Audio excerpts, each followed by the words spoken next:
So, hello everyone, and welcome back to another episode of Fugitive Chefs podcast. Today's guest is Ryan Walker. Ryan, welcome to the podcast. Thank you so much for having me. Pleasure to be here.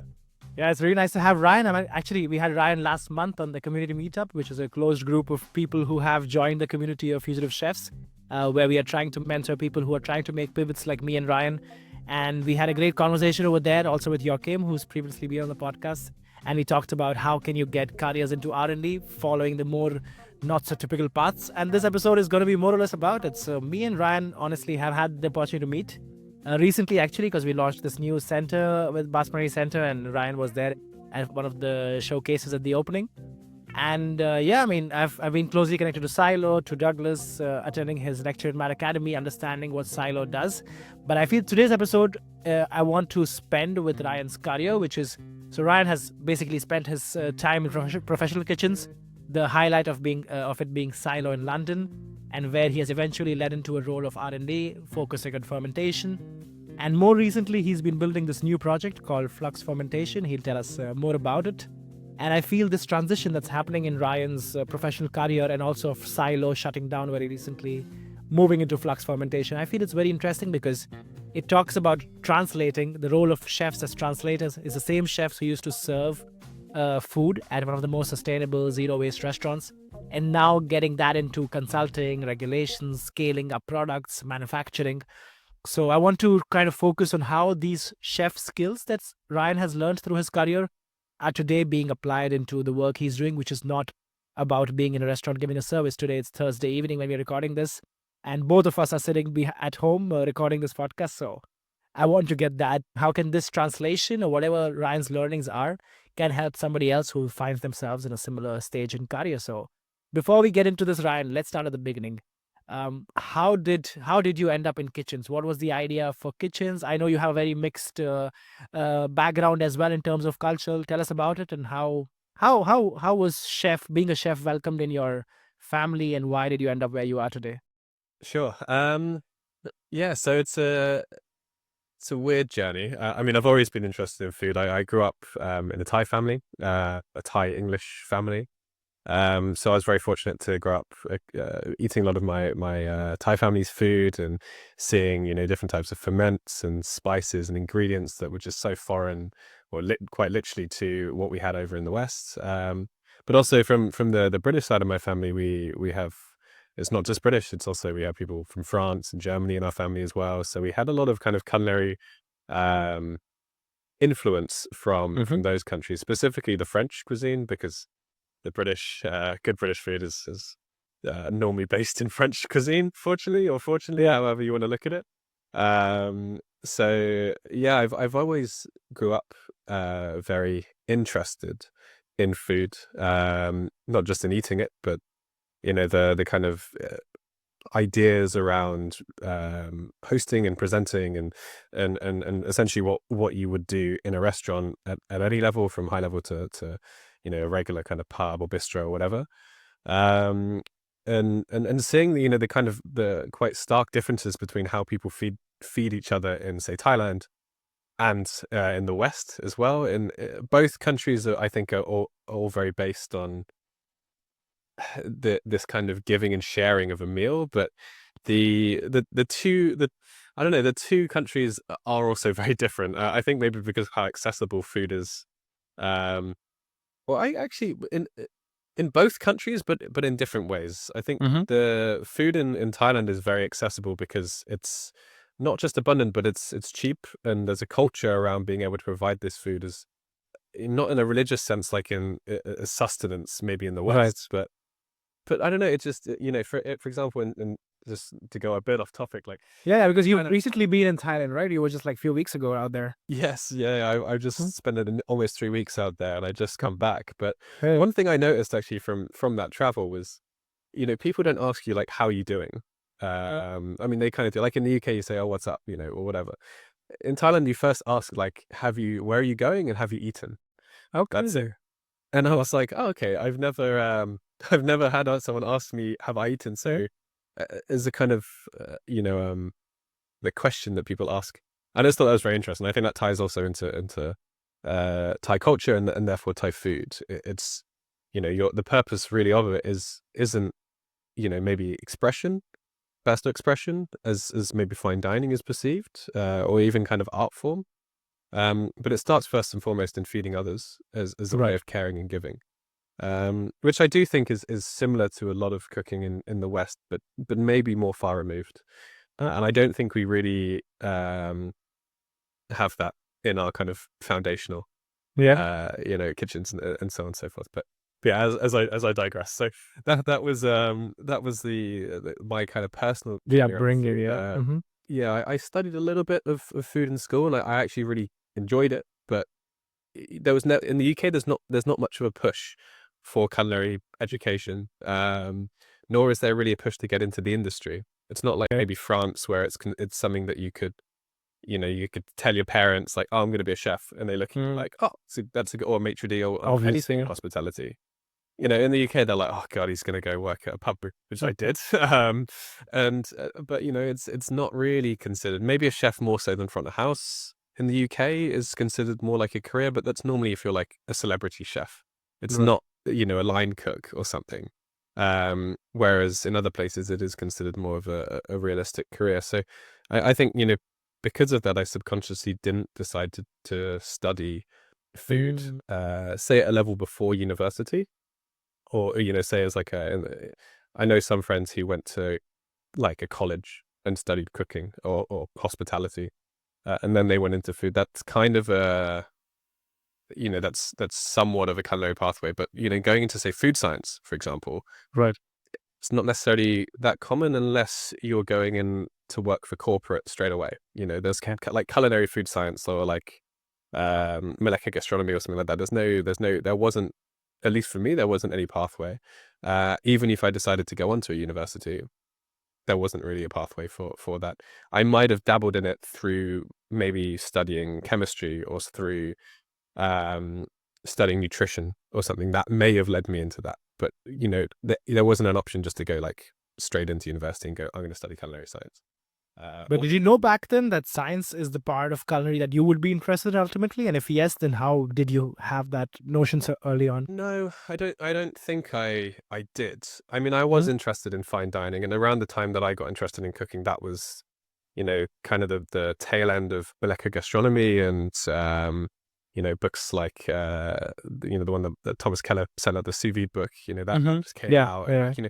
so and I was looking into purchasing all these cooking books to just learn for myself, and the fact Mhm. that this was what was available at the time very much piqued my interest early doors.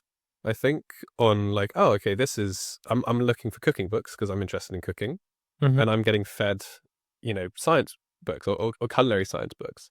Not necessarily anything super specialist. These books are relatively broad, Yeah. in terms of what they offer. But yeah, I think that subconsciously piqued my interest quite early days to the point that when I did enter kitchens, that was part of yeah, part of like my kind of subconscious on how I approached food, how I approached cooking, not just from a development perspective. This is way before that, but from just a line cook. And I guess I'll go into that a little bit further on. But Yeah. Yeah. um, yeah, as in from starting in kitchens, I I worked at a couple just in the UK. I kind of finished school earlier than some, not necessarily finishing it, but I decided Mhm. to kind of leave school and I wanted to pursue traveling, and I did a few internships actually outside of cooking. I did an architectural internship Oh wow. over in Bangkok. I was Yeah. Yeah.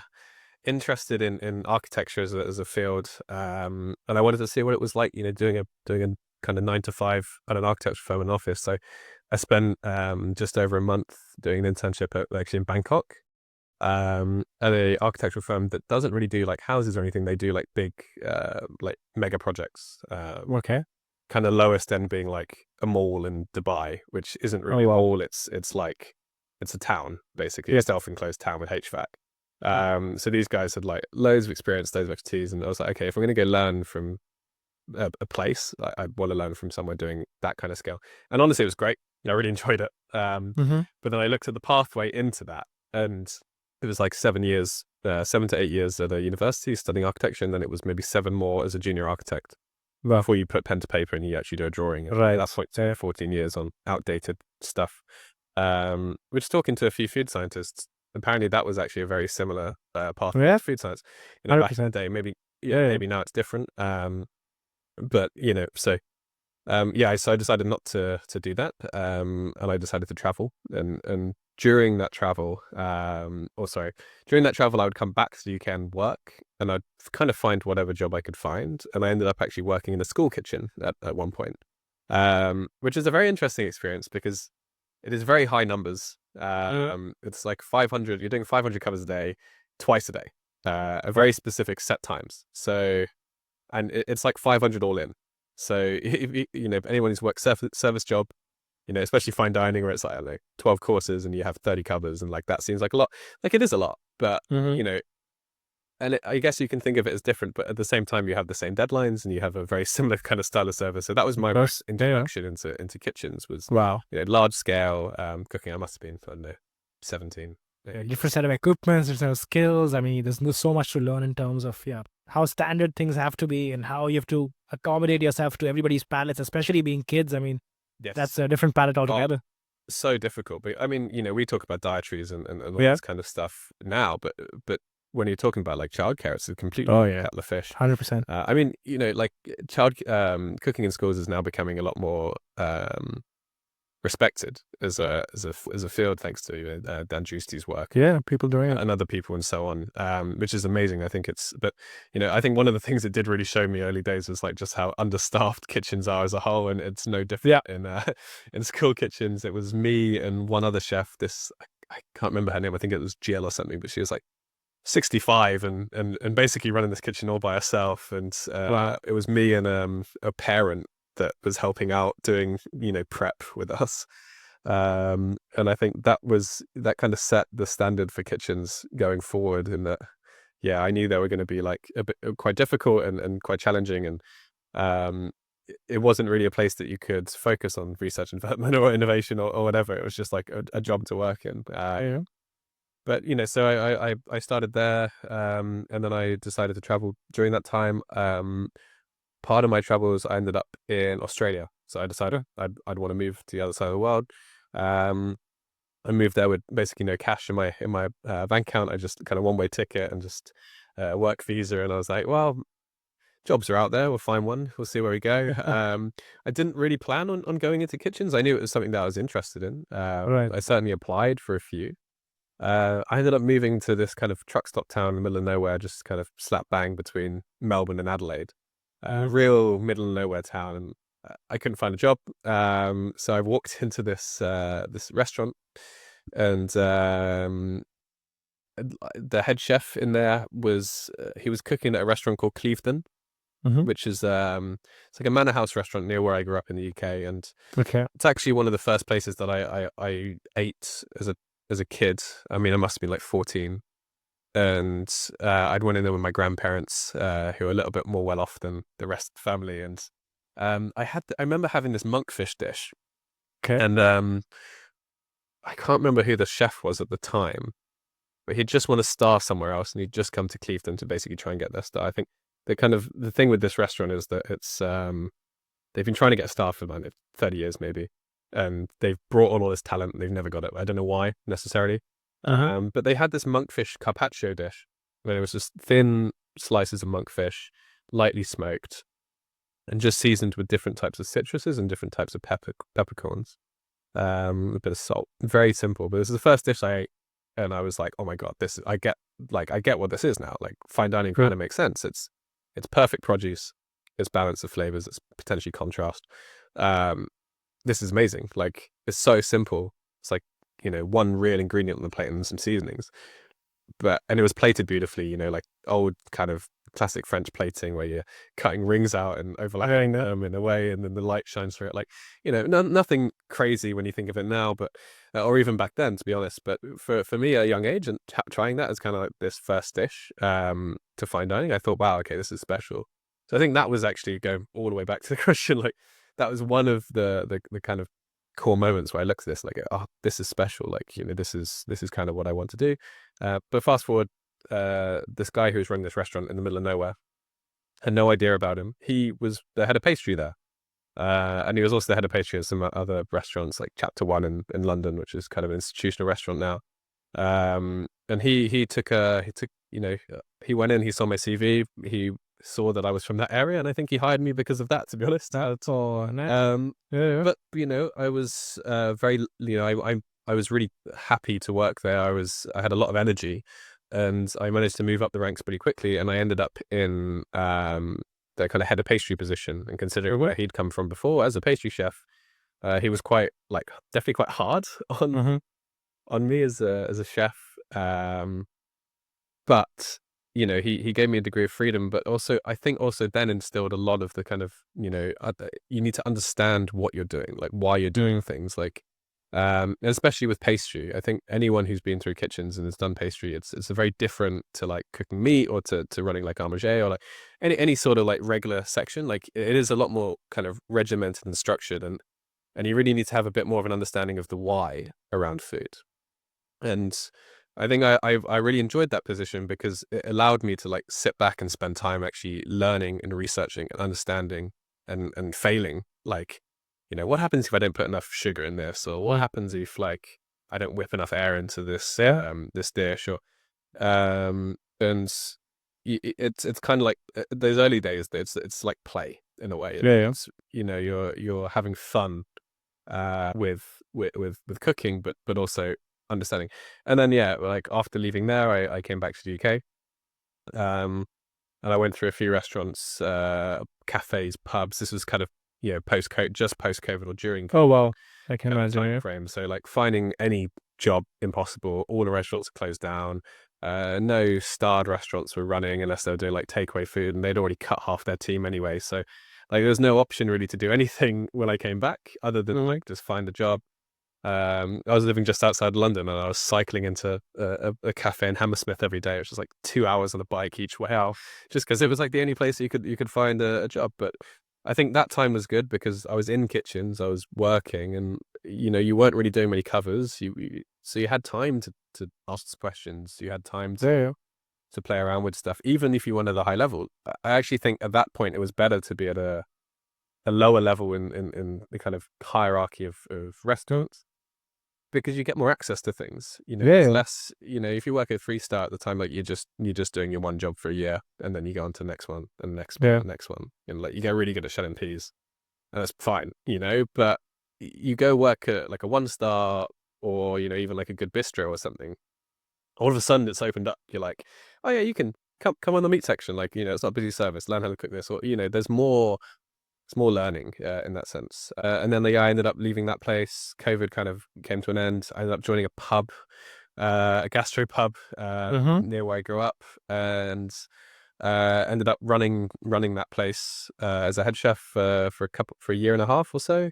That kind of time just out COVID was really brutal for I think a lot of people, because especially at that level, mainly because you're business like all these places. They relied on like the takeaways. Okay. Money. Mm-hmm. They're basically all black kitchens for a while, right? Yeah. And what they were actually making a lot of money. A lot of these places make a lot of money off that. So when they opened doors, they're like, well, we'll feed the patrons, but we'll keep the takeaways, because takeaways make so much money. And it was me and like one other chef, kind of full time, and then we just had ringers. Basically, we had a KP who could help on the prep, or like someone at a bar back in the kitchen. It was just real like cowboy operation. And yeah, like we just had to kind of survive every day, cooking like 4 takeaway menus in the pub menu, doing 180 cuts a day. And then you'd have stuff like, as a pub, so you'd have stuff like the World Cup at that time as well. And that was just horrible for mums. I mean, great football, but not great to be in hospitality. So yeah, I definitely learned a lot on the other side of food, not so much on the food science and the the innovation bit. I mean, it was innovation through necessity. It was like understanding how do you make this impossible ask possible through so I think it definitely helped refine the development process. It definitely, like, because when you're doing that many covers and you have no chefs and you don't have time to really do anything, like anything that you do so has to be very, very efficient and very, very like quick, and then also anything you make has to be executable within those parameters. which there isn't, much to work with, not much wiggle room. So I think I definitely learned. I feel like I learned nothing from that place at times, but I also felt like I learned the most. Um, because of the constraints. I think. And then I kind of had enough with it after a while, and ended up at Mad Academy actually. Oh, wow. Off. True. Yeah, yeah. Yeah. And where was that? So What year is this? 2022? 2020. Oh, 2020. Okay. well, Uh-huh. yeah. Yeah, it must have been Right 2020. after COVID. Yeah. Mm-hmm. Yeah, I wasn't the first run. I think I was the second run. I think they did like a first. The first classes were kind of kept a little bit under the radar. Yeah, they're just testing format. I think so. Yeah, yeah. Yeah, and then the first kind of opening. My friend was there at the time, and I messaged him, and I was like, do I come and stage? I'm at this point in my career. Like, what's what would you do? And I think Right. he at the time said, I mean, I've been a Noma for a while now. I don't think I'd really recommend you staging at this point in time. But definitely come. But if I was you, my friend who's just done Mad Academy, and she says it's great. Okay. You'll meet a lot of people, you'll network, and you'll learn some stuff. And I was like, okay. So I signed up, got the scholarship, and I was in the first class of that. Right. One of the first classes of that kind of second run. And yeah, that's actually where I learned about silo. Okay. Probably actually very similar to you. So same. Yeah, I remember that. It was a beautiful presentation starting. I knew about Silo, but again, the way he explains it and all the real examples of things he has done to touch and feel, all the plates he's made and the knife made with the nitrogen canisters. Yeah. So I mean that's how it kind of started for me. I ended up coming back to UK, and then I went to go eat at Silo, and I they were having a pretty rough service, it seemed, but Doug still managed to come out and say hi, and I mentioned I saw you at Man Academy, I'm a chef, and he was like, oh, we're looking for chefs, as everyone was at London. And I said, oh great, I'll come and do a stage. So I spent a week with them, and the then head chef joined a couple of days after I started my stage. Okay. So we were kind of joined at the same time. And then he messaged me a month later, being like, look, we want you to come work, and we have a job for you. Like, can you start next week? And I was like, probably not, but I'll try and make it happen. And I ended up, I was still running the pub. I was working. I was at another pub at that time that I said I'd help them through like the Christmas period, because it's the time that I started. So I managed to work like 4 days at Silo and 3 days at this pub. Oh, wow. And just had to just make it happen. Like, I really wanted to be there, and I was commuting between the two. And then I managed to find a place in London at the time, and yeah, just kind of uprooted my whole life. Ended up at Silo. That was 5 years ago now, and yeah, been there ever since. Yeah, crazy. And how does a place like Silo? Because what I've heard from it is you entered in a restaurant which was very much functioning on the whole concept of zero waste, the way it works. But how did you define the whole R&D part of it? Like, was it something new? Was it made on the fly? Was it necessity? How did it emerge inside the restaurant structure itself? Yeah, it definitely went through phases. Even when I kind of set up what I was doing, I don't think there was a real definitive structure to R&D. There's more structure than there'd ever been, but still not to say it was like, an absolutely perfect, rigid system. Yeah, I mean, so there'd been a lot of people kind of going through the restaurant. Dr. Johnny Train is one of good examples. Yeah. He kind of set up a lot of the initial fermentations, at Cub, the kind of previous interim restaurant, which was kind of like a superhero restaurant in that, like, it was like, I don't know, Doug cooking, Manchetti when he was like the world's best bartender on the drinks, and Johnny on the site, and Ariel Johnson, and all of these people all in this like one little hub. And a lot of these things kind of transitioned from that restaurant into Silo. But I think once Silo London started, it's very hectic because of COVID, and because of like a new opening. Like, a lot of this stuff gets lost, especially in those places, unless you have a very solid structure. So Johnny came in and did a lot of R&D and a lot of fermentation, not necessarily menu development, but more again on techniques and back end and so on and so forth. And then when he left, head chefs had been toying with a lot of that stuff, but the head chefs, their bread and butter was more menu development, not necessarily technique or approach. They were more taking stuff that they'd learned at other restaurants and then taking stuff that they'd like unlocked, maybe understood at silo, and tried combining the DNA together. So they were taking like other places they'd been at and they'd seen techniques, and they were seeing like how the silo pantry, which at the time was like brown butter, black garlic, Yeah. fig leaf oil, Okay. sea buckthorn, and elderflower vinegar. That was like, so the silo staple flavors of yogurt maybe as well. I feel like every dish had one of those components on at some point, and whenever I was cooking star food early days, that was like the ingredients I had to play with. So got very good at cooking with those ingredients in on the fly. But then, like as kind of time went on, there was a lot like silos. Hierarchy has always been very top heavy. Like there's so much resting on the shoulders of the people at the top. It's not just operating a restaurant; it's a zero waste restaurant. Yeah. And then you're also looking at R&D on that, and menu design, and then there's a lot of PR at the time, and you're all kind of bunched in as one, and they're all very big jobs. You kind of need one person to do all of them, or like each individual role. But we never had that, so it got to a point where like we were kind of stagnating on development. There was a lot of kind of tension between kind of people in the team on how development was, because again there was no framework. It was just like, I have an idea, let's do it. It doesn't work, someone gets blamed, or it does work and I don't know, someone like runs with it. And I don't know, there was a lot of like as typical R&D in kitchens that don't have an R&D process set up. Yeah. True.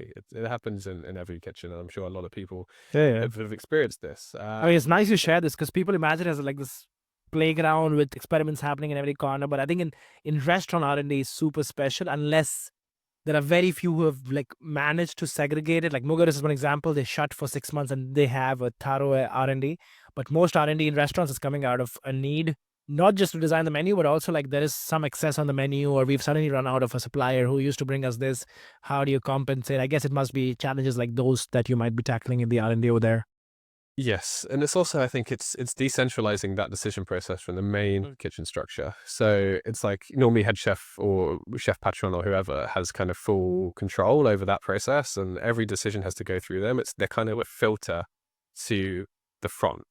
Right. And the problem with that is like, you as if you're specialized as an R&D chef, Mhm. and you're going to have a better knowledge of a lot of specific things than someone who their role is to just, run a restaurant.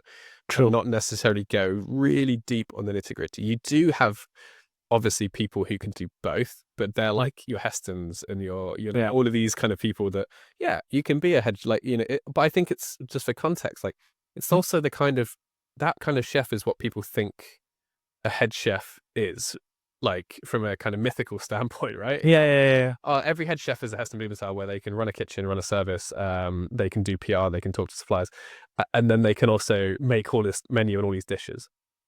And like, it's just not the case. Like, okay, they're best restaurant in the world for how many years, and they kind of pioneered gastronomy, all this kind of stuff. Like, that's not a realistic benchmark to measure yourself against, or any restaurant. And I feel a lot of restaurants try and emulate that, and it's like, okay, it's not gonna happen. So yeah, like but having someone kind of who looks after the menu in the front of house that is like the great filter sometimes works, but I'd say in practice it doesn't really work, because they already have too much on their plate, and it's not necessarily their specialty. So having someone just geared up to create dishes, understand the science, understand the culture, and then talk to the head chef who actually has to go and make it happen in a service every day consistently, like that's kind of how the relationship should work, instead of it being so top heavy. Obviously it works different at different places, but we'd been doing this for quite a while, and up until that point it'd been working kind of here and there. That's when it was the absolute best for us, was when we had this kind of breakthrough. So yeah, then all of a sudden it became like, you got your own kind of department, and you had time to do it. You'd still help out with prep. You'd still, jump out of service every now and then. Like, you'd still be on site. Like, I was just doing R&D in the back kitchen while service was happening. And if, someone needed a sauce, or someone had run out of something, then the problem with doing it that way, though, is like, you kind of get relied on too much as kind of like back kitchen chef, and, people just wouldn't get their section ready on time. So even that has to be taken out of it. Like, you Yeah, kind of need their own separate division. Like, that person is not there to yeah. We have to solve isolate. the. I feel. Yeah, Yes, you do have to isolate, but it is very important to have people going through the day-to-day operations and service of that restaurant, understanding the culture, understanding the people you're serving, understanding the team you have and what their capabilities are or could be, because everyone learns. Like, you put a novel dish on the menu, everyone has to learn it. It's not about like, oh, this guy spent 30 years at that restaurant doing this technique. It's like, no, no, no. But it's like, oh, this person's really young and really good at learning and really keen, so they'll get it like within a couple of days. It's like, that's more around the understanding of the team, and yeah, just building that kind of culture, that like you are going to make new things, people are going to have to learn it, and so on and so forth. Yeah. And how was Ryan? I'm curious about because restaurant R&D. I mean, I've been in some, and I've heard from people in the industry, and how every restaurant has their own R&D, especially the ones in this. There are not many like Silo, which are in this club of restaurants which have in person doing. And I feel for me, it's what's very interesting what you said on how these two skills have to be valued in a very different way. Somebody who's good at getting into the depth of things and coming up with new ideas, being creative, but at the same time, you need somebody who can be consistent, can make sure it's translated well, it's taken care of across the seasons, the proportions of ingredients changing through the season. But how much of a role did you see of documentation? How easy? Because I feel chefs, by our nature, we are not the best people documenting things. Yeah. At the same time, R&D requires it. So how did you see that friction of documentation, repetition, things like that? Yep. So we started building a dish matrix, Okay. where we had basically every like professional image of the dishes we develop over pretty much the entire time since the restaurant opened, even on Brighton dishes as well. And it acted as kind of a visual playbook, I guess, to understanding every single dish that we'd made. And it was also good in the way because if we didn't have the mental budget to make a new dish every time a new ingredient came on, we could reference back to old dishes and just kind of start already ahead. I feel like a lot of restaurants, they kind of start at zero, and all the stuff they made before is like, bye, it's gone. Whereas like, you spend this time developing a dish for a certain time of year with certain ingredients, you might as well use that as your starting point. It's like relearning a language every time. It's like you Yeah. kind of like want to add to your vocabulary. You don't want to just like start all over again. So we made sure we wrote the thorough recipes of every dish, like everything down to timings and temperatures and textures. And we even did stuff on like pumpkins where we had the document with every pumpkin that we can get from every supplier, and we tested every single one, and we knew like brine times and steam times, and steam relative to brine relative to smoke. So like we'd know just how long to steam it so the texture's right, so they would then absorb X amount of like saline to be the right seasoning, and then the combination of the absorbed salt and the steam would then affect how it took on smoke over Damn, time. that's gold, man. I mean, if you've preserved that, that's genius. And did people see the value in this? Like the way you explain, even from the outside, I feel like damn, that saves you so much time every pumpkin season. But did people in the kitchen see value in it, or was it difficult to imply this process, or like you had to force it upon people? Because again, they are the ones who's documenting part of this translation, right? Because I mean, one thing is you test in the R&D kitchen, one thing is doing it with one pumpkin and then multiplying it to 20 pumpkins if it actually works out. Yeah, I mean, the reason we did it was so that we could have a bit more consistency in this, because what we're finding is every time we did it, like me and Doug would eat kind of every month, at points every 2 weeks on the other side of the counter, not just a tasting. Because a tasting, I think there's very little other than, Yeah. like if there's something major, you'll find it at a tasting.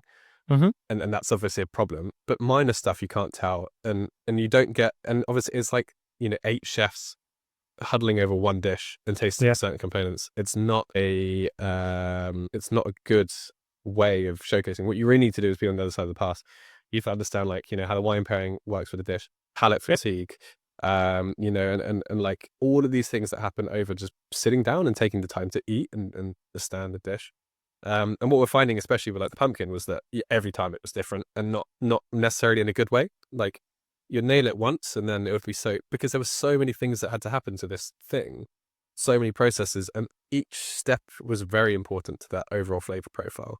Like normally with dishes, when you add loads of components, it kind of makes all of those components less important, because there's more of a degree of error. But with this process, it was like, okay, if it's not smoky enough, the dish is too sweet and it doesn't work. And if there's not enough seasoning, well, obviously that's a big problem. Or if there's too much seasoning, then there's a problem. But then we're finding if there's too much seasoning, you never taste the smoke. And then if there's too much smoke because of you're compensating for the seasoning, then all you taste is like, it's like having a cigarette between a course. Yeah. Like it ruins the next dish, and you won't know it ruins the next dish unless you sit and eat it. So people did start appreciating it, especially when it was very specific like that, and it was on a very niche topic. Another thing we did was, like, I have this real issue, and I think this is one of the reasons I got into the science side, was I kept hearing through my entire career, I kept hearing what I call like chef science, which is kind of the equivalent of Chinese whispers, I think, in that the first person to explain a technique in depth is probably correct. Okay. But after 30 chefs of going like, oh, do it this way because of this, you get to a point where it's like it's not right. Like it's not like, even something down to like I had as a blender heat up stuff, like someone would say like it's centrifugal force. It's like it's not. It's like it's friction. Like, but it's like like the first person probably explained it the right way, but then someone's changed a term and it just completely blows out. No, I kind of understand, but it's funny how I completely understand what you're trying to say. And there are so many restaurants where I've been at which are like very heavy on like having stagiaires. So imagine the complexity when the Chinese whisper, the main players are people who have no responsibility on them, which is a good thing. I think they shouldn't be responsible at the end of the day. There are restaurants which depend a lot on, in my best days in Mugaritz, we were 6 employees together with 25 interns. So audio processes, the Chinese whisper is across all languages. I mean, the language barriers. I mean, I had a Turkish intern who spoke no English. So imagine how he's now telling somebody else who's Korean to make this process. And yeah, that's I love the what do you call it? Chef science. Chef science, yeah. Chef science. Because it's not exactly wrong in what they're saying, but like they're not using the correct terminology. Right, 100%. And that does cause a lot of translation issues, as I'm sure you've seen as well. But I mean, Silo was similar in that we didn't obviously have that many stages, but we're doing like maybe 3 a week at points.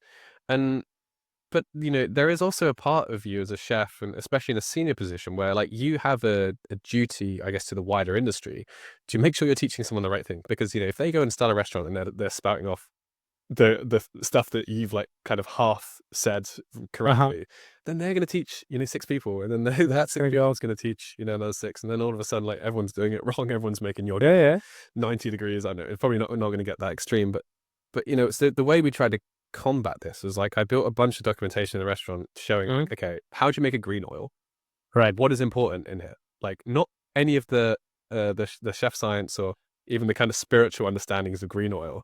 Like you need this and that, and it have to always blanch it, and you have to always, it's like okay, it's kind of taken everything down and been like, why do you blanch it?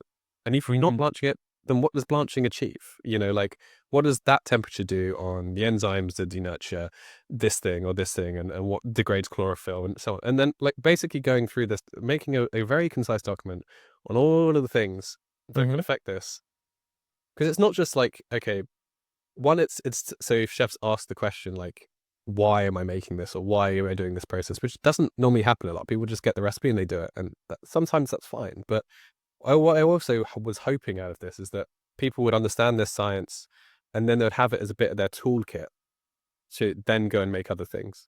Because like we're not just making a green oil recipe for fig leaf oil, we're making a green oil recipe for everything, for cilantro and parsley and hardy herbs, and like an understanding that this same framework can be applied to all of it, regardless of like what it is, moisture content, chlorophyll, etc. Like all of this, it kind of works if you follow these things. And also then like a troubleshooting list on like, why does it not work? Like for yogurt, for example, we wrote a huge thing on yogurt. Be like if you follow all these things, it will work every time. If it doesn't work, it's probably because of these things. And these are kind of prerequisites. I mean, in industry, we have prerequisite protocols and stuff like that, where these things kind of need to be happening for this process to work.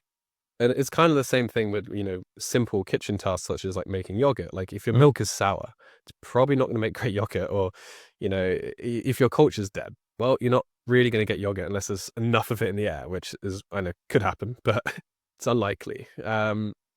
So this was an important part, and that stuff some people appreciate it, but I think a lot of people just looked at it and go, oh, the recipe is important to me. I'm not going to understand the why. Right. But I think that like the whole thing, like the whole thing of like knowledge, like building in the kitchen is like knowledge is in my opinion, it's knowing why. Really, that's why it is. It's not 100%. or knowing why or knowing how. Really, Yeah, yeah. um, because then it becomes quite easy. This whole thing, like you could be super creative, but knowledge just informs creativity. Like without the knowledge, it's very difficult. So like, yeah, that was in terms of the documentation side and the paperwork and like that for me was the biggest part. Not necessarily like this was all pasted then into dishes. Like if we had a dish with a green oil and a yogurt on, then obviously I'm putting the whole spiel of why both of these things work in that dish. Right. And then like there was more specific, processes that we did and kind of what. And then we did some novel stuff where we didn't really know what was going on, but we at least put our best guess of to why it was happening. Right. And then we left stuff blank because if someone came, I mean the restaurant's closed now, but if someone came like 5 years in the future and went, oh, actually, I think I know. I did a biochemistry degree. I think I know why this is happening. Then we can add to that. It was open. It Yeah. wasn't like this is the Bible. No, this is the gospel, and this is how you make it. Yeah. No, for sure. I think it's super important to bring what you've just said about documentation. I mean, it just opens up the thing to also people who work in these restaurants, because maybe we have listeners who are on the other side of things, that they just want the result of how to blanch a fig leaf correctly to make the fig leaf oil, how much water to retain, what techniques can you use to make sure water is not there, how do you not oxidate, like it doesn't oxidate. And we had similar, like also in Noma we had a whole chapter about ice clarification. So there are those who studied the whole chapter of ice clarification and understood why it is happening the way it is happening. And then there are those who just want to get the red gooseberry water and they want to get through it. So I feel there's also a lesson for people listening. If you think you want to be of value and if you want to get into jobs like the one Ryan does today, or if you want to go work for a big food company, I think there's a lot of unawareness. I do not think, because again, we're all put into one bag. So then again, there are restaurants which are not so scientific. There are restaurants which do not have so many processes involved in it, which could be of value to food companies. And I feel if you want to pitch yourself as somebody and not use the whole path of having an academic degree to yourself, I feel this is how you can at least acquire the language, at least know what's happening in your dishes. Because I feel that's the small difference that sets you apart, right, from somebody else who's just been in kitchens. And I wanted to use that opportunity to ask you, Ryan, like tell us about what is flux fermentation for somebody listening about it. What sort of services does it provide? And then we'll get into what part of silo or what part of your chef career is now useful in the flux transition. But tell us about flux fermentation for somebody who doesn't know about it. Sure. So, I mean, to put it simply, flux is kind of silo scaled. It's taking a lot of the practices and so on and so forth and seeing how they can be translated to industry. I mean, more specifically, we've started doing some kind of showcase products of we have a product called zero soy sauce, for example. Okay. The reason we call it zero soy sauce is there's no soy in it. It's not to say that soy is inherently bad. Soy really is a superfood. It's probably the best plant-based protein source that's widely available, as it's so massively produced, which is part of the problem. I mean, we can get really into depth about algae and stuff, but for all intents and purposes, like soybean is the king. However, we don't grow it in the UK.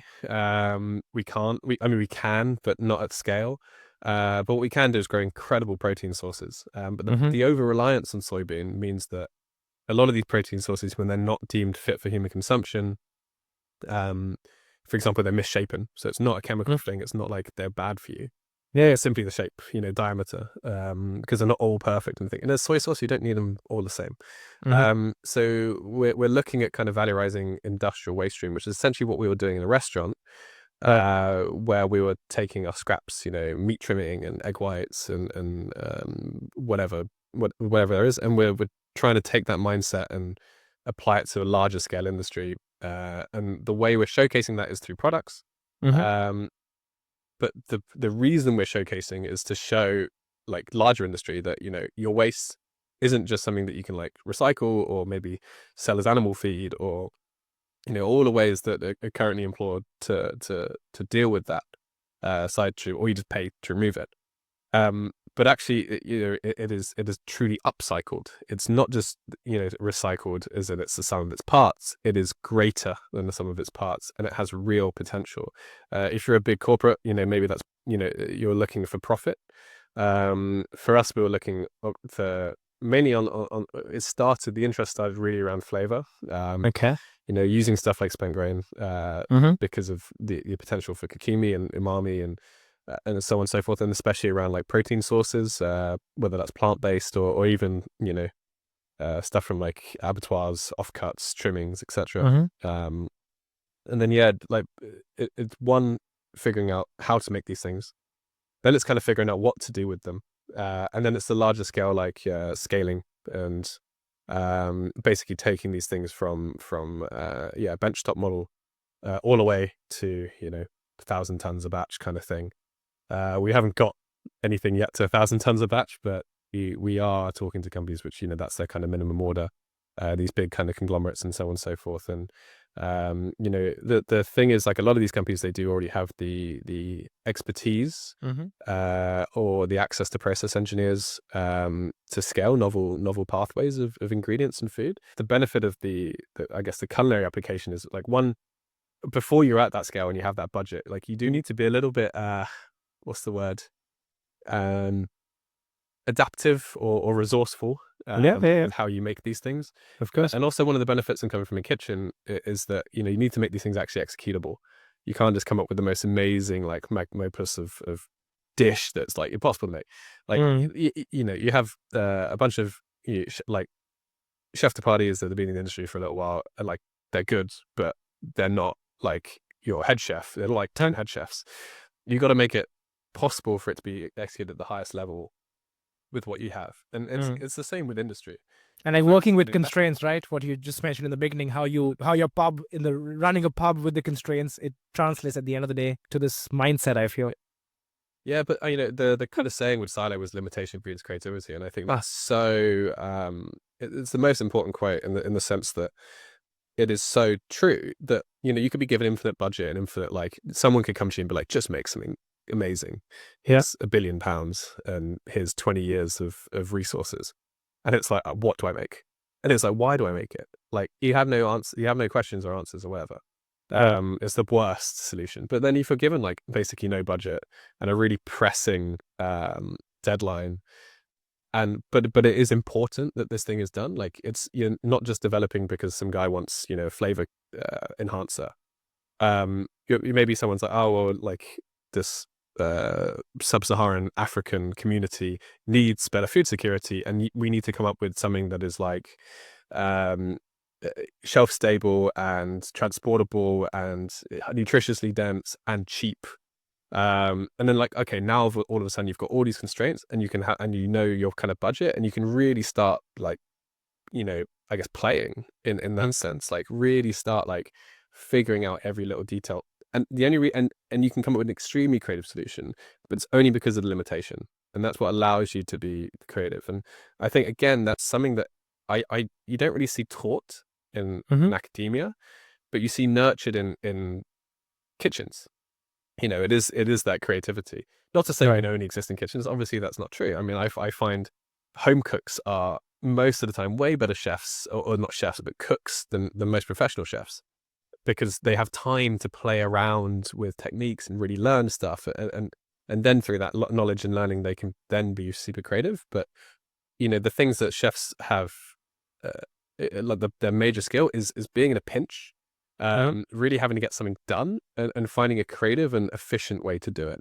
And that's kind of the niche that Flux tries to look at, is not just looking at large 10-year contracts, kind of R&D work where Yeah. it's got to jump through loads of hoops. It's the other side where it's like, okay, we have a product, an issue, we need to figure out a solution, and that's again more of the the specific niche that we're trying to tackle with.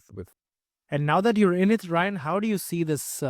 Like, what, when you're now firstly approaching companies or people who are not coming from restaurant business, or people who have not possibly spoken to a restaurant chef on the same table, apart from just getting served a menu from them, how do you see the role of a chef like you and Douglas being in these rooms? Are chefs looked at as people who can provide these solutions, or what is the standpoint these people asking for solutions are coming from? Hmm. It really depends on who's in the room. Hmm.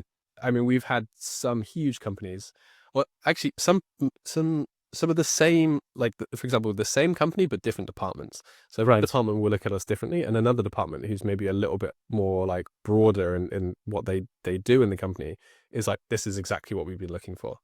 But they'll sit at like the top office, and Right. this is what we've wanted. But then maybe someone who's a little bit further down, like, they have a very specific task at hand, and they're kind of tunnel visioned on what specifically that is. And you come in and they're like, well, we don't need chefs, we need scientists.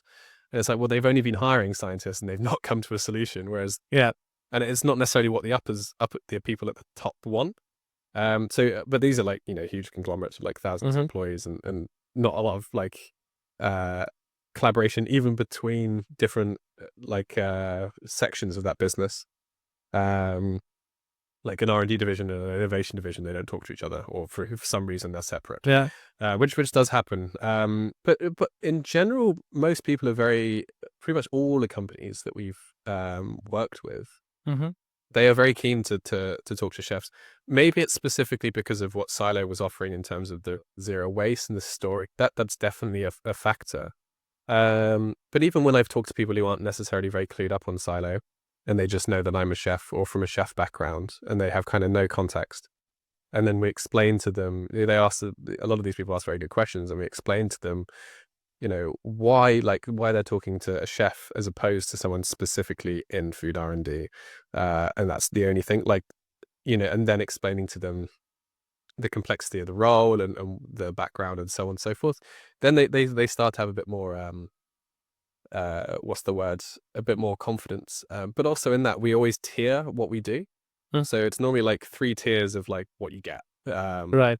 And that first tier is always like, one, it's like it's showing a bit of commitment on their end, but it's also showing commitment on our end and showing them how we work, how we operate, how we hit deadlines.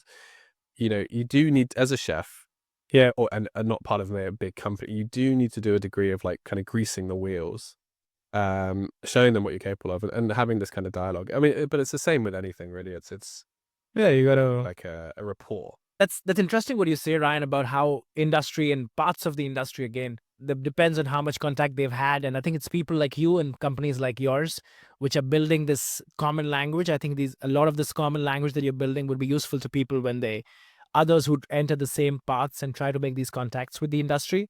But apart from your traditional training and apart from coming from kitchens, what part of a skill set would you say is something that someone who wants to make a transition like yours and wants to, say, possibly be it on their own or do one of these small MOOCs that you get online these days, or maybe learn a small course, what part of it would you say should somebody still formally learn, and the restaurant industry or the experience doesn't really cover that bit of it? Maybe it could be legislation, or I don't know. What is there something that you think is left out of restaurant trainings? I think like high level compliance training is really important. So understanding like how to build HACCP, and even further on that, like TACCP and FACCP, or threat analysis and vulnerability analysis, like, which is quite niche stuff, but especially for scaling novel processes around food, you need to know all of that, because we're very focused on like technique, but really the compliance side is a whole different kettle of fish. It's all about supply chain traceability, and even for how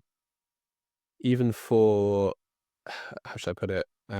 Even for like a sustainable restaurant, for example, where we looked at our supply chain quite deeply in terms of like the farming and the practices, and even how it went from them to us, container it was in, all of that kind of stuff. We really just scratched the tip of the iceberg on what you're supposed to really have at like a high level industry. And that could be really anything. Like, there's so many things, like from understanding ethical trading, if you're going all the way down as ethical trading, or understanding like about farming practices, so obviously regen agriculture and rewilding, all the way down to like even understanding how like monocultures work and operate, like especially if your practice is food.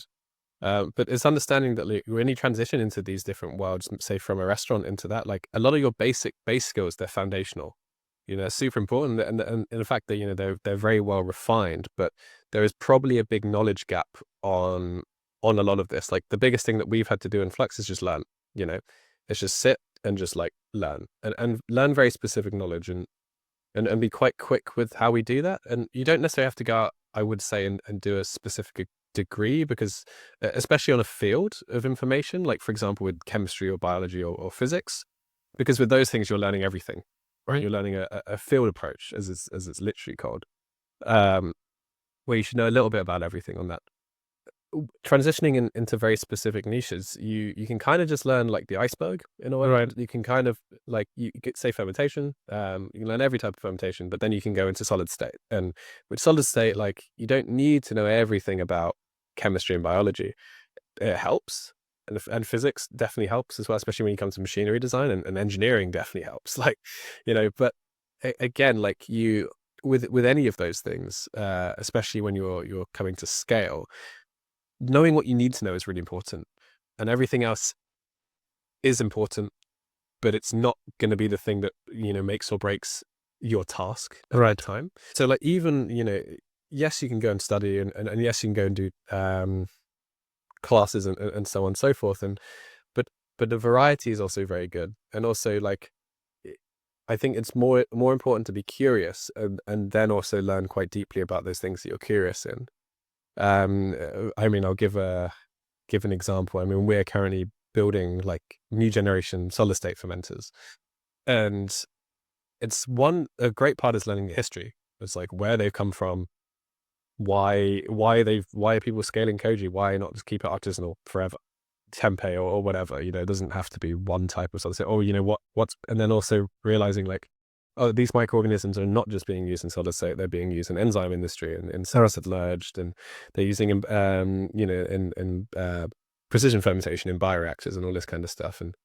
But then it's realizing, like, okay, sorry, what is the, like, why is this machine being used to do this thing, and why was it designed this way? Like, a big thing with not to turn this into a fermentation thing, but like a big thing with koji machines, they're all malting machines. So it's the same things you use to malt, like barley for beer, or Okay. even like grains for making whiskey and various other distillates and stuff.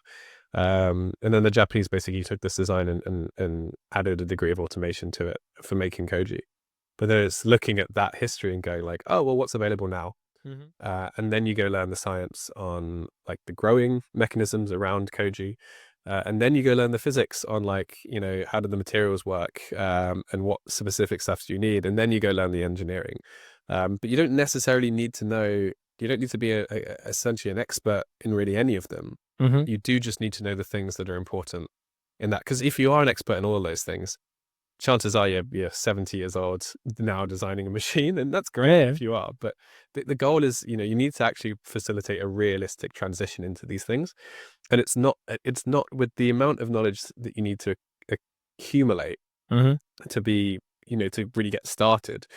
It is tricky to get to a point in which you're an expert in all of these things. Right. It is more important just being proactive in gaining that information. And we're lucky to live in an age where that information is so available. 100%. And from, the biggest transition from chef or restaurant R&D into that industry is learning. And that is something that you would have done massively in a restaurant, because you're sat in your position, you have these like tasks and ingredients and processes, and you're having to kind of learn and invent on the fly. And the way you do that is, reading books and being in communities. And it's the exact same thing, just maybe with a different outcome. Yeah. No, I don't like, oh my God, I have to learn physics and chemistry and engineering. It is that, but you learn physics, chemistry, engineering in the kitchen. It's just doing it for a different scale, with a different outcome, with probably a different budget. And that's really the main thing. Yeah. No, I feel you're right about it. I feel chefs are very intuitive about hacking processes, but again, you cannot hack a process if you do not know anything about it. So I think it's also very nice to not obsess on what you do not know, like not go crazy about knowing everything about molecular biology, for example, but rather just knowing the right keywords around it, understanding how a ferment works, what is breaking down in a ferment, and what part of it do you need to know. Or maybe you don't need to know all of it, and that's the whole point. If you're trying to sell yourself as a person or as a skill to a company or to a job within a company, they are approaching you exactly for the skills that you bring. But the best way you can function in their ecosystem is if you understand every player, what language they speak. And I feel this is a common language I spoke about. I feel people like you are building this common language. And I think that's exactly what they need right now. And I mean, before we let you go, Ryan, I would like to ask you, You have in your career, you have found these places, carved your niche into these places to serve them, but also serve a purpose of yours. Like if you're curious about science, you've carved yourself a place where you could grow onto that, and now leading into flux fermentation. So people who are listening to this and who say, they feel like they're a little too early onto applying for a job, which is an R&D position, but possibly they are within a restaurant where there is a room to possibly, especially in the small establishments where you get to experiment a lot, you get to come in on the weekend and possibly build something of your own. What would you, from your lived experience, what would you suggest to somebody to do within their current structure? Maybe it's a school where they are doing a final year project. Maybe it's a restaurant where they are possibly have these Wednesday nights where they can make their own dish. What would you ask them to do to possibly get closer to the R&D world as a chef working in restaurants? I think it's very important to obviously be very curious about what you personally like, what your personal journey is in a kind of achieving that. Like maybe, I mean, I didn't necessarily think this at the time, and I'll go on a little bit onto like my personal journey in that. But I think if you kind of know, if you're at that stage where you're already kind of asking yourself that question, like you're further ahead than I was, definitely. Like, maybe you're looking for a very specific R&D role. Maybe you are just looking to like start R&D in your kitchen because it's interesting to you and you think it's necessary, it's needed, and it's kind of where you want to move into. And then you'll let the kind of the waves take you the rest of the way to wherever. But I think, maybe you're also one of these people that you're like, well, I want to be the head of R&D at, I don't know, let's say for you, it's still in restaurants, I want to be the head of R&D at Noma. So, okay, what do you like? One, that's your goal, but then I think you will start, like, if you have that kind of end goal, the pathway will kind of start opening itself up to you based on the work that you're doing. Like, I think you've subconsciously set this thing in motion that you're like, okay, well, if to do that, I'd probably need to be a better chef, whatever that means. And I need to learn maybe more about this thing on food science and this thing on food science. And, I need to start like building stuff that say could be useful for those guys in my restaurant. You're kind of like role playing it in a way within your current role. And that's if you have, but if you don't have like, say, the idea of like, I don't know, you're in hospitality at the moment or you're in kitchens and you want to go into like industry, you just want to see where it goes. I think, yeah, it is just being curious about, again, why things work, how things work, and then being curious on when you have that knowledge, like, how can I use it? I mean, for me, the path was kind of opened, like it was kind of laid out for me in a way that we already had the question of the silo, which was, could a restaurant have a bin? So it made my life quite easy in an R&D role of being like, okay, well, I can just make a load of stuff that's new and novel around the concept of not having a bin, and I can really refine that pathway because I'm in a zero waste restaurant, and I understand this process and I understand the potential of this process to say make flavor. So I can figure out what waste ingredients I can then transform into flavor. So it laid out a very specific path. So again, it's kind of leading back into the limitation thing. Like, let the limitation in your environments, like kind of define your path in a way.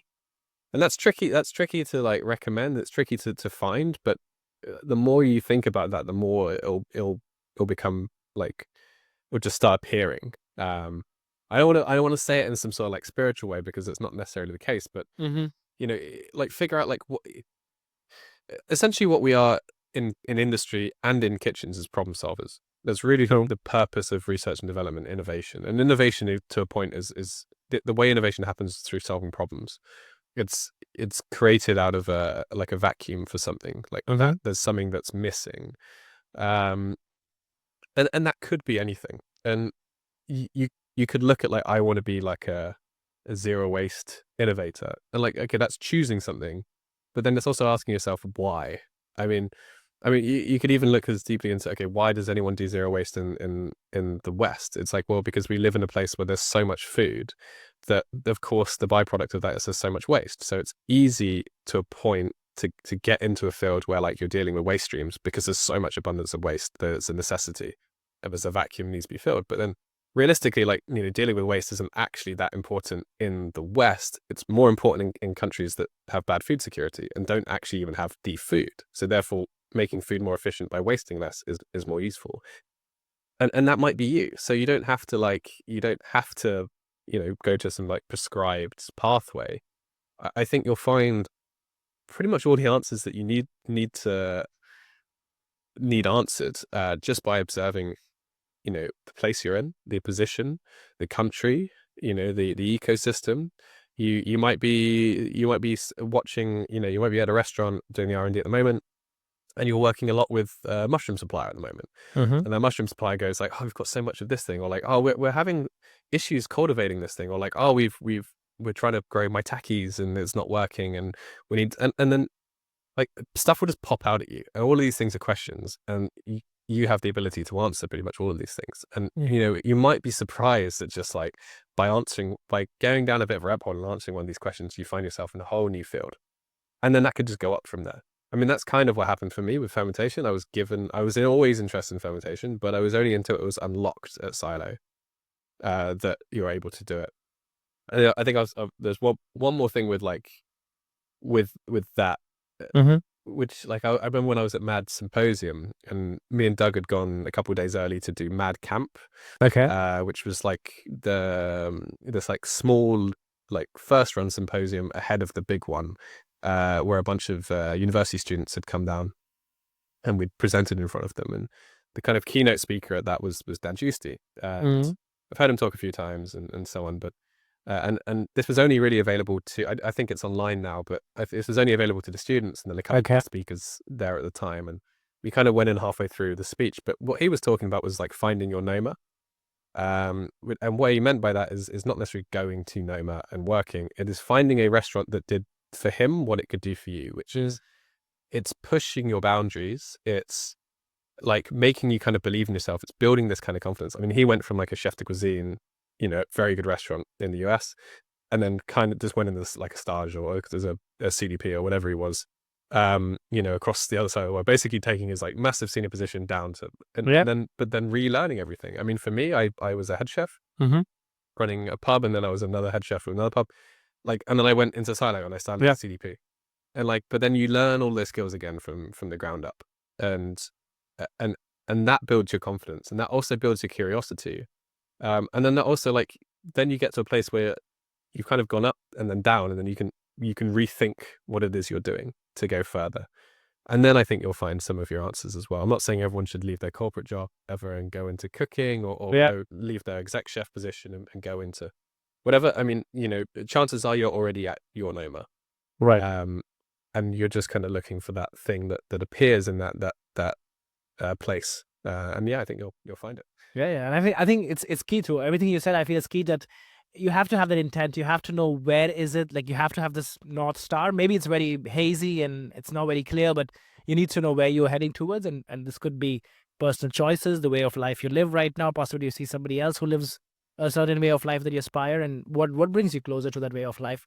And maybe for you it happens to be R&D, or maybe you need a job which keeps you more curious without having a pressure of having guests around. So maybe R&D related careers or coming up with a product is your answer, and you still need to know how to approach it. And the whole idea of the podcast was that to listen to stories like yours, because I feel I could look up about Ryan Walker, but I would just find what Ryan Walker is doing today, but there's no way I would end up understanding he did an architectural internship back in the day.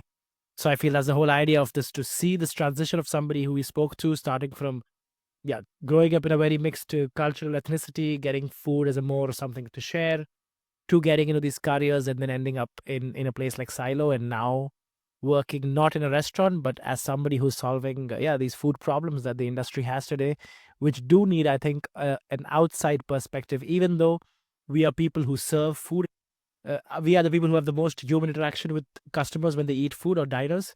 I feel still a lot of daily interaction with food humans have is with food brands, big companies, things that we see on our grocery list every day. And I feel if we could make these two worlds meet, where people who have humility to learn, people who have seen these new ways of approaching food, they can combine their knowledge and solve problems like the food waste crisis and things like these. I feel a lot of answers can come out when you put all these people that you spoke about, how divided food companies are. If putting them in the same room and having you as a common denominator for them having to figure you out, or crack how these guys are working around these new formulations, I think it's going to be something really beautiful. When we really look forward to So look forward what comes out of this. Ryan, thank you so much. This has gone longer than I had planned. But yeah, I think your story makes the thing that makes very clear as a summary to your story, I feel, is that chefs don't just bring creativity, because again, I think the world woke up a few years ago to see as chefs are creative people. But I think now it's more than that. You become translators, you become people who understand context, culture, make these processes that you talk about, of these processes which can be mimicked and have different results at the end of the day. And I feel that part has been missing for a long time, of looking at chefs not just as creative people, but I feel there is a process behind this chaos, and that process has to be tapped into. So yeah, thank you so much, Ryan, for being on the podcast. Absolute pleasure. Thank you so much. Yeah, so I'll put all the links to Ryan and Flux in the show notes. This has been Fugitive Chefs, and thanks for listening.